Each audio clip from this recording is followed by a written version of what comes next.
Hello, viewers of Cold Breath. Today I will tell you a story I encountered. If you find this story interesting, please like the video and subscribe to the channel so that I have the motivation to tell you more interesting stories. The road with no end. I would not consider myself a stupid person in any sense of the word, but I, like every person, am prone to stupid moments. That's why I decided not to go to school, but instead tried to start my own business in which I would sell my own clothing brand that I was so sure was going to make me millions. It didn't last more than 4 months. Now I'm stuck in my shitty one-bedroom apartment with almost 1,000 t-shirts that I am too embarrassed to tell you what they actually say. With nothing else going on I just started looking for any job I could. But no one seemed to like the gap in the resume, so I had no offers. None. Zero. Except for one. A weird sketch Indeed ad that simply said driver. It provided no information besides that, which I honestly didn't think was possible for there to be so little on Indeed. But here it was. I assumed it was for a taxi driver or a delivery driver. I was more than confident I could do that. I'd been driving since I was 15, so how hard could it be? With really nothing else to lose, I figured at the worst they would try to rob me. Unless they wanted my clothes, they weren't getting much. When they did ask if I wanted the job, I just took it. Then I was told to meet the guy on the edge of town tonight. I asked what if I was busy, and he just responded, then no job. Well, shit, guess I had no other choice. I don't know what I expected, but it definitely wasn't one dude standing next to a van. Great, I thought I'm gonna get robbed, murdered, or kidnapped. You, Colton, said the shaggy-looking man with scruffy-looking brown hair and beard. He reeked of weed. Yep, that's me, I thought. Just get it over with, man. You're gonna be driving this van down that road, he pointed off to the left. Okay, where I'm driving it to. You'll know when you see it. Okay, well, you didn't really explain much about the job. I mean, I don't even know what the pay is. It ain't much, but I figure if you responded that you must really need money. I mean, you come out here in the middle of the night to meet a stranger with no prior information. He was right. Well, you haven't told me much. Am I delivering drugs? Why in the hell would I post a drug-running job on fucking Indeed? That's fair. You ask one more question, I'm revoking the offer. So either take these keys and get in the van or get out of my face. It stared at me with dark black eyes and pale skin. It walked on 2 legs and had 4 arms. One of the arms lay flat, unmoving, the same one it pulled from the van. It clasped its incredibly sharp teeth together before running towards me. It was so much faster, there was no way I could move quickly enough. It ran with its working arms in the air as it tried to come for me. It was bloated, wearing pants and a jacket. It was human enough. I was on the road before my good leg gave out. I collapsed upon it. I turned my head to see it standing feet from me, still screaming.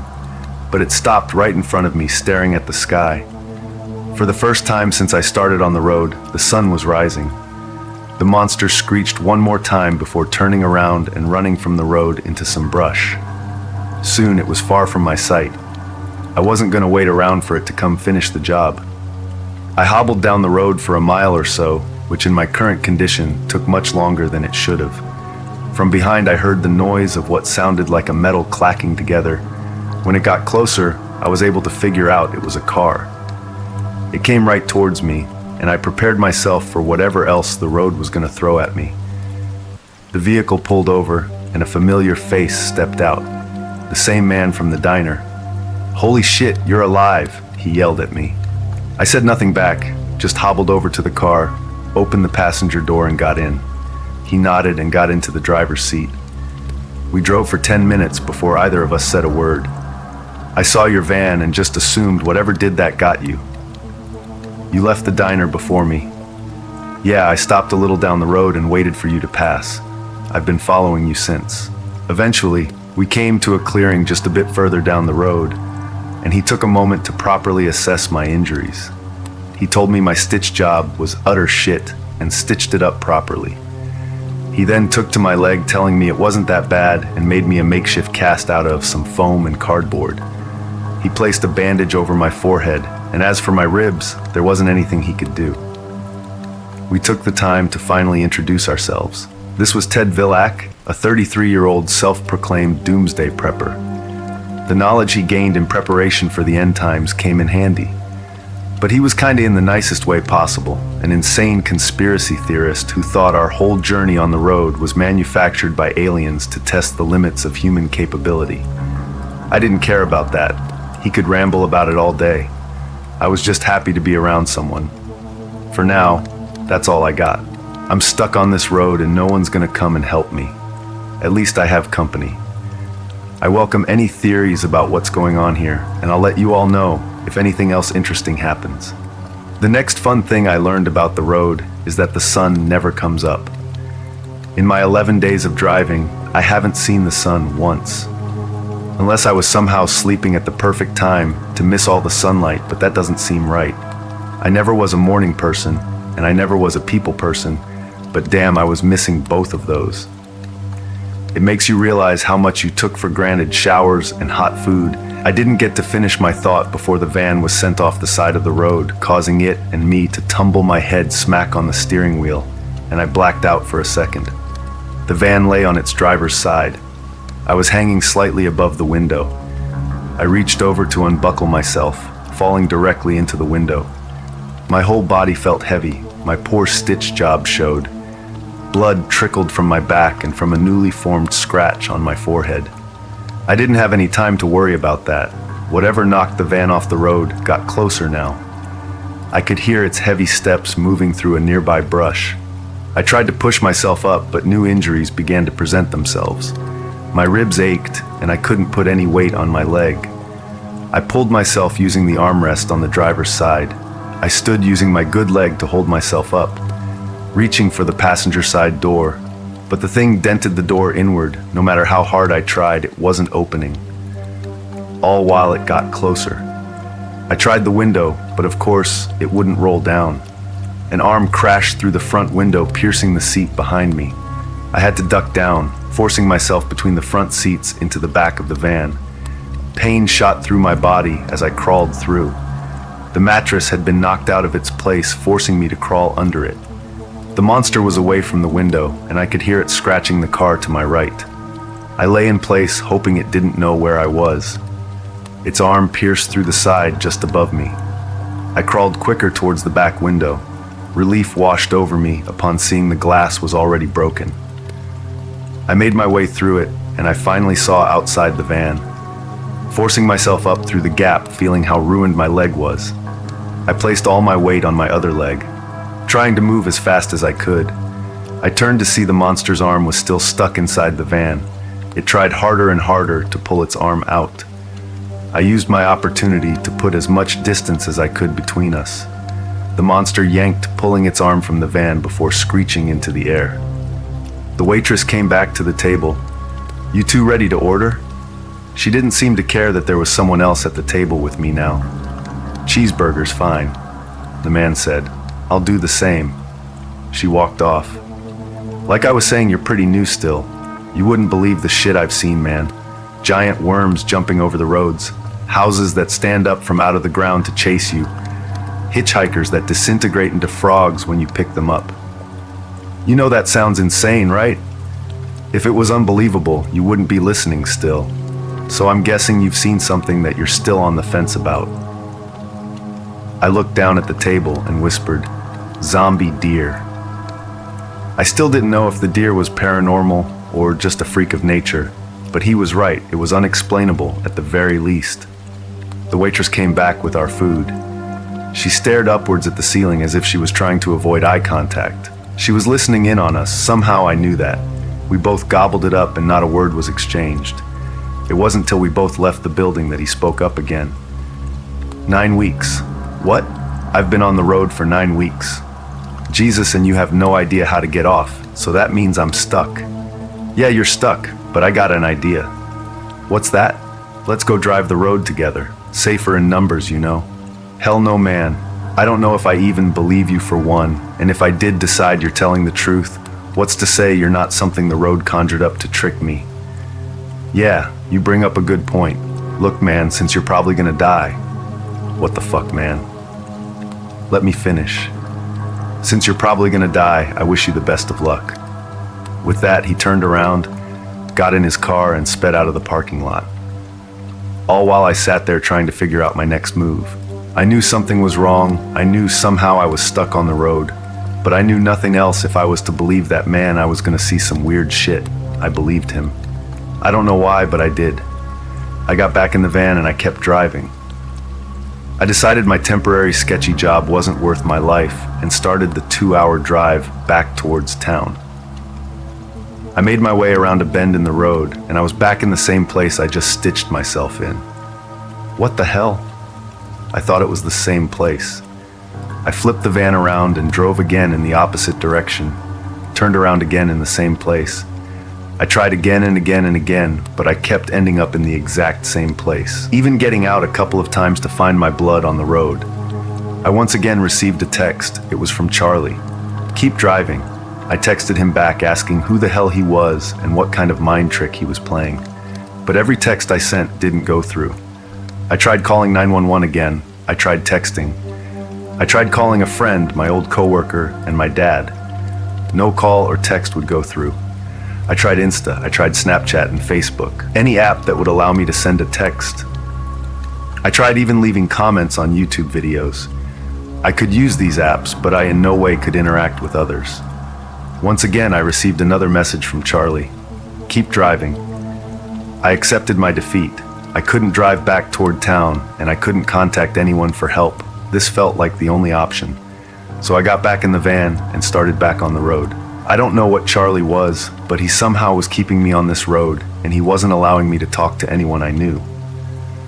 But in a cruel twist of fate, I would later find out that I have one way to contact the outside world. Reddit.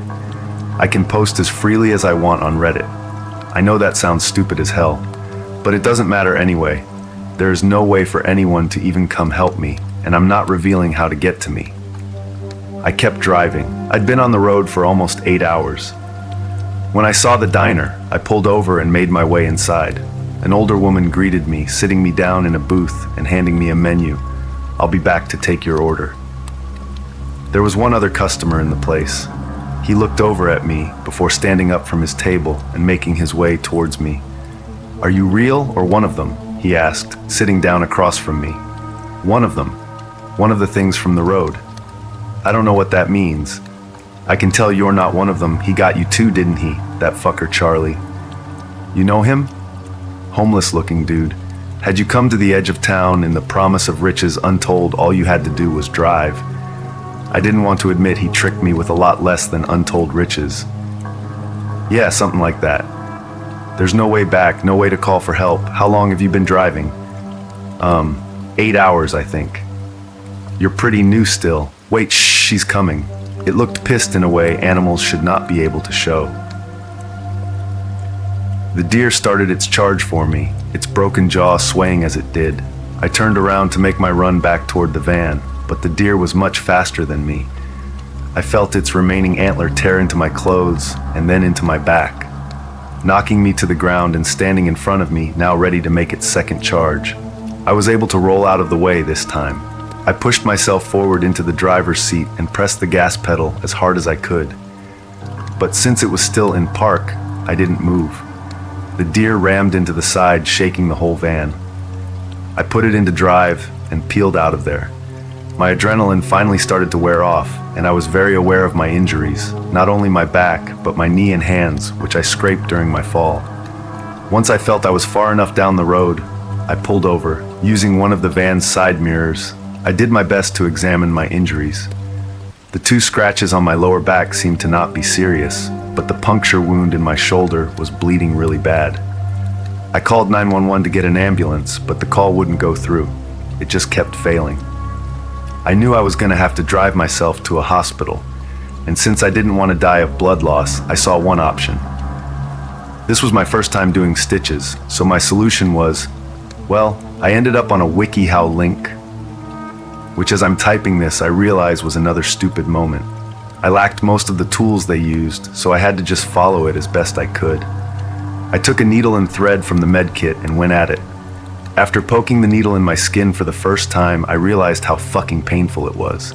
I grabbed my shirt and rolled it up so I had something to bite onto and went through several painstaking minutes of stitching. By the end of it, all I wanted was to get blackout drunk. I applied some of the first aid cream, which was for minor cuts and scrapes and scratches over my wound. Probably wouldn't help much, but better than nothing. Then slapping a gauze and some medical tape on it. If you are wondering how I stitched the back of my shoulder in the dark, side mirror and dome light from the van, I won't elaborate further. What is that supposed to mean? Don't worry about it, he said, shoving his face back in the book. What a weird interaction, I thought to myself on my way out. I got in the van and put up my new air fresheners. The man slapped the side of the van, startling me in the process. I opened the door to yell at him, but he cut me off. Unless you pull into somewhere with people, stay in your damn car. He walked away before elaborating. I was half tempted to follow him, but I decided against it. I was back on the road. I decided to put on a YouTube video as I was getting sick of my music. It was a video of someone explaining the Waco siege, which I had already listened to a couple of times. But I liked the YouTuber, and he was slow between uploads. It got to the part where they accidentally lit the compound on fire. Just then a large creature jumped out from the darkness, bailing in front of the van. I tried to swerve so as not to hit it, but I wasn't quick enough. The van collided with the creature, smacking it with the front before it proceeded to roll over the top. I slammed on my brakes, stopping to catch my breath. My heart was pounding in my chest. I took a second breath and got out to inspect the damages on both the van and whatever I hit. The van was fine, not even a scratch on it. What a tank. The animal was not fine, it was a deer. One of its antlers broke off in the impact, and its face did not seem to enjoy the asphalt. There was a small trail of blood where it skidded across the road. One of its legs was broken and was sticking in the wrong direction. Oh shit, that thing is dead. I ate my words as I heard them huff. Now I felt like it was my obligation to put it out of its misery. I found a big enough rock on the side of the road to crush its head. Shuffling over with the heavy thing, I raised it as far up as I could and dropped it. The thing came down with a splat, blood shot up from it and splattered on my face. "Welp," I said, wiping the blood off my face onto my jacket. I had done my civil duty. At least that's what I thought before the damn deer started squirming. Oh no, I had made it worse. It kicked and jumped, trying to get its head out from underneath the rock. I sat dumbfounded, trying to figure out if I should smash it with another rock or help it get the rock off. But just then it stopped. I was thankful as it finally died. I ate my words again. The thing planted its 3 working legs. As it did, the 4th leg began to crack back into place. The bones crunched multiple times, and suddenly the leg was planted with the other 3. What the? The deer lifted its head, and the rock easily fell out of its place. It sat up and stared at me. Half of its face was scrapped from the asphalt. The other half flattened inward. There was blood and revealed bone. Its lower mouth hung halfway off, and its brain was revealed to the fresh air. In no world should it have been alive. The place was extremely worn down. It only had 1 pump and no diesel nozzle. There were water stains running down the building, and a small breeze kept shaking a piece of the sheet metal roof. It clanked against it, and for a few short seconds I stood there listening. This was enough to annoy me, and I felt bad for any workers. I pulled the door open, but it got stuck against the concrete, and I heard someone from inside yell, "You're gonna have to shimmy through!" I feel like that had to break some sort of law or safety violation. I slowly made my way through the gap. My jacket got stuck about halfway through, in which I then had to pull it off from the door, in the process ripping a small hole in the side. I looked over at the worker. He had his face buried in a book, and it seemed like he was trying to ignore me. "You sell air fresheners?" "Auto sections at the back of the store next to the medicine section." I took that as a yes. The air fresheners were $7 for one talk about overpricing. I knew I only had like $12 left in my account. My credit cards were maxed out, and I drained my savings, so I knew I had nothing to fall back on. I checked my bank app to make sure I had the money I thought I had. To my surprise, I had more. Finally something good. I had a whole $23 that I was about to completely blow at this random gas station, still unsure if I was even getting paid for this. Why was I still driving? I mean, really, there was no job security here. I still don't even know what I'm delivering or if I am even delivering something. Was I this desperate? Just then, like he was reading my mind, I looked down to see a text from Charlie. Wait, who was Charlie? Don't worry, kid, you're getting paid. You already have been. I went into my deposits to see that $9 had been put into my account a couple of minutes before I came to the gas station. The memo just said, from Charlie. So, Charlie was the man who gave me the van. I'd put that part together. I had so many questions. Where did I get his number? I mean, I don't remember exchanging numbers. I don't remember learning his name or making a contact with him. I know I didn't give him any banking info. My mind was racing. I tried texting him back, but it just said undelivered. You know what? Fuck it. I was still alive and getting paid, so I'm not asking any more questions. I picked up the air freshener and went to the counter. On the counter, I saw some chargers, so I picked up one that goes into the lighter port. I at least wanted my phone if I was going to be driving for God knows how long. How much for these? The man picked up the items and scanned them.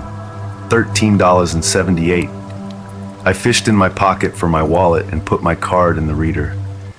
So you're actually real, the man behind the counter said. Remember how I said prone to stupid decisions? This was one of them. I took the keys and got in the van.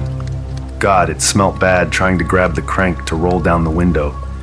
But it didn't work. Oh, this is fun, I said, already regretting my choices. I checked what else was wrong with the van. The act didn't work, but the heater did. Oh, cool, I needed that in the middle of the summer. The windshield wipers worked, but no fluid. The back seat had been torn out, and there was a gross-looking mattress in their place. As well as a duffel bag, I opened to check its contents, fully expecting the drugs to be in it. But instead, it had a couple of pairs of clothes weirdly in my size, some bottled water and snack bars, as well as a flare gun and a med kit. I went back to checking the van. You know what did work? The radio, except it was stuck on one channel that only played Christian music. No offense to anyone who follows that religion and all, but I was not listening to that. I shut off the radio and put music on my phone. I looked over at the man, but he was gone. Was I really about to do this? I told myself. I guess I was, because I put the van into drive. I never got used to the feeling of driving at night, especially on country roads. As soon as you leave the city limits, you become suddenly aware of how dark nighttime is. The further you drive, the more and more the anxiety sets in. This was one road with no lines to keep you on one side, so I drove in the middle of the road until I saw someone coming on the left. Another fun thing about the road was just how bad it needed to be redone. It felt like I had to dodge a pothole every 40 feet or so. After driving for what felt like forever, but turned out to only be 43 minutes, I came on my first building. A small gas station with one pump. Upon seeing it, I began wondering how the hell I was going to fill up the van. I looked down to see the gas gauge was still on full, so that meant either this thing got pretty good gas mileage or that the gas gauge was also broken. I felt like it was the second one. I pulled over in hopes that it sold air fresheners. The smell only seemed to get worse as I drove. I was more than willing to spend what little money I had left on one.